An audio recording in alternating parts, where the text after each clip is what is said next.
Ouais, je m'appelle Alex Maillet, donc j'ai 26 ans et je travaille dans le domaine viticole depuis bientôt un an. Je travaille sur un domaine familial à Nuits-Saint-Georges. Pour moi, l'intelligence artificielle, c'est un programme informatique qui va essayer de recréer des schémas de pensée qu'on pourrait retrouver dans un cerveau humain. Dans le secteur viticole, on va avoir beaucoup de soucis ça va nous débloquer beaucoup de soucis de gestion et aussi de traitement d'informations pour pouvoir mieux se projeter en fait, pouvoir avoir des prévisions météorologiques, mais aussi des prévisions en fonction de l'année qu'on a, pouvoir un peu anticiper certaines choses. Et dans le monde agricole, c'est très bien parce que c'est un métier où on est très dépendant de la météo, donc il peut y avoir des aléas climatiques qui peuvent vous changer une année complètement. Donc là, ça pourrait nous permettre de mieux nous projeter, par exemple, pour ce qui est des analyses météo, mais l'IA aurait énormément de potentiel dans le secteur agricole et à tout niveau.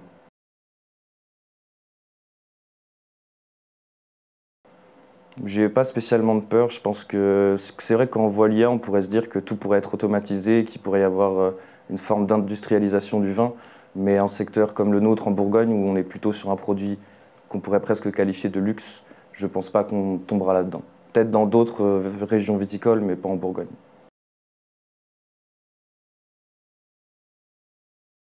Je suis pas au fait de tout ce qui existe comme intelligence artificielle, mais en fait, si on parle de rendement pur, actuellement, on a des machines qui font un meilleur rendement qu'un vendangeur manuel. Après, en fait, ça va être des questions de rendement, mais aussi des questions de qualité. Parce que forcément, un grand cru ou un premier cru, on ne le vendange pas à la machine. Ça se vendangera toujours à la main. Donc, on va pouvoir trouver une plus grosse, je pense, capacité de production et surtout quelque chose de plus optimisé. Après, pendant la période vraiment des vendanges, pour ce qui est de couper, on va dire, la grappe réellement, je pense pas qu'il y ait de grosses avancées là-dessus. Bah, déjà, on va dire que c'est une nouvelle technologie. Je pense que beaucoup de gens sont un peu réticents face à des nouvelles technologies. Et surtout l'IA qui, on va dire, fait beaucoup parler d'elle en bien et en mal, avec tout ce qu'on peut connaître, venant des cinémas ou non. Mais je pense qu'il y a aussi un problème, c'est que c'est un secteur rural, c'est un secteur d'agriculture, c'est un secteur où c'est des traditions et des pratiques qui sont ancestrales, c'est un secteur où la moyenne d'âge est assez élevée. Donc je pense que c'est tout ça, et aussi c'est un énorme coût budgétaire, ça qu'il faut aussi bien prendre en compte. Donc tout ça cumulé, je pense que ça va mettre du temps à se faire, mais je pense qu'on pourra le voir de manière plus précise chez des jeunes patrons de domaine ou des patrons de domaine curieux de technologie, ou à mon avis, ce qui va arriver le plus vite, ce sera les très très très gros domaines, qui eux vont s'équiper d'IA parce qu'ils auront énormément à gagner. Je pense que la plupart ne seraient pas du tout, comment dire, impactés par ça. Il y a déjà énormément de choses qui peuvent différencier certains vins en fonction et je parle vraiment juste de méthodes de culture, donc de la biodynamie, de la traite raisonnée, toutes ces choses-là. Donc il y a le bio, donc il y a déjà énormément de choses comme ça, donc je vois pas pourquoi l'IA serait quelque chose de plus vendeur ou moins vendeur, ou même quelque chose qui serait nécessaire d'indiquer sur l'étiquette. Je pense pas que ce soit nécessaire et je pense pas que ça fasse plus ou moins acheter que d'autres. On a déjà énormément de choses comme ça, d'appellations, de choses qui différencient les vins. Donc je ne pense pas que ça changera trop quelque chose.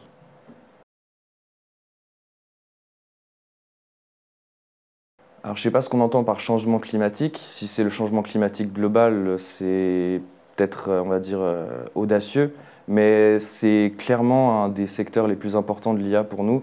C'est les prévisions météorologiques, c'est pouvoir se projeter dans l'avenir et pouvoir se dire, tiens, j'ai eu plusieurs années où, à tel moment de l'année, j'ai eu de la grêle ou ces choses-là. Ça peut vouloir dire que ça va être une année comme une déjà vue. Et on peut se projeter, on peut essayer d'anticiper. Même nous, par exemple, pour les traitements, quand on traite, il y a énormément de traitements qui sont, comment dire, lavables. Dès qu'il y a de l'eau, les traitements vont couler et ne vont plus être effectifs. C'est-à-dire qu'on ne peut pas, si par exemple vous traitez le mardi et que le mercredi il pleut, votre traitement ne servira à rien du tout. Donc, pour une partie des traitements, en tout cas. Donc, rien que pour ça, ça peut être très intéressant. pour utiliser encore moins de produits, ne pas traiter inutilement. Donc vraiment, je ne sais pas si on pourrait, en tout cas on constaterait, ça c'est sûr, grâce à toutes les bases de données qu'on a, on va constater comment dire, un appauvrissement du climat et on le voit déjà. Mais si oui, on pourrait voir le changement climatique. Dans une moindre mesure, au fil du temps, on pourrait le voir. Surtout que je pense qu'il y aurait beaucoup de viticulteurs qui réussiraient à amener des bases de données assez colossales sur des météos, sur des choses comme ça.